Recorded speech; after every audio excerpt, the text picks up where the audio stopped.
শওকত ওসমান আর সৈয়দ শামসুল হক, এই দুজন হচ্ছে সেম কাতারের লেখক। শওকত ওসমানের কে ইম্পর্টেন্ট বলা হয় কারণ শওকত ওসমানের কিছু মুক্তিযুদ্ধ ভিত্তিক উপন্যাস আছে। মুক্তিযুদ্ধ ভিত্তিক উপন্যাস হচ্ছে দুই সৈনিক, নেকড়ে অরণ্য, জাহান্নাম হতে বিদায়।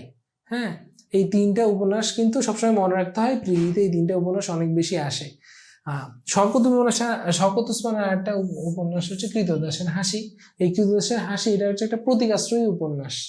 এইটাতে হচ্ছে আইয়ুব খানের শাসন আমলে যে অত্যাচার এগুলো হচ্ছিল, এগুলোর বিরুদ্ধে বাঙালি সমাজ যে রুখে দাঁড়াইছিল, হ্যাঁ, এই বিষয়টা কিন্তু শওকত ওসমানের কৃতদাসের হাসি উপন্যাসের মাধ্যমে উনি ফুটাই আনছে, যে যাবতীয় অত্যাচার বিরুদ্ধে বাঙালি জাতি কিন্তু দাঁড়াই থাকতে জানে।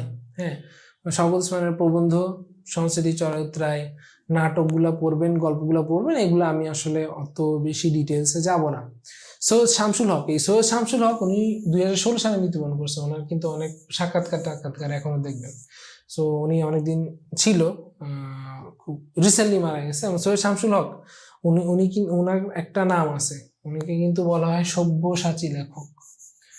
সব্যসাচী লেখক বাংলা সাহিত্যে আসল সব্যসাচী বলতে কি বোঝানো হয়, মানে যেই লেখক হচ্ছে নাটক, গান, কবিতা, হ্যাঁ, উপন্যাস সবকিছুই লেখছে, এই ধরনের লেখককে বলা হয় সব্যসাচী লেখক। তো বাংলা সাহিত্যে বেসিক্যালি সব্যসাচী লেখক হচ্ছে রবীন্দ্রনাথ ঠাকুর। আর আরেকজন সব্যসাচী লেখক আছে, এটা হচ্ছে বুদ্ধদেব বসু। সৈয়দ শামসুল হক আসলে কি সব্যসাচী লেখক? অনেকে এটা মানতে নারাজ যে সৈয়দ শামসুল হক আসলে সব্যসাচী লেখক, বাট তার লেখাগুলো সব্যসাচী প্রকাশনা থেকে প্রকাশিত হইতো, এই জন্য তাকে সব্যসাচী লেখক বলা হয়, অনেকে এটা বলে থাকে।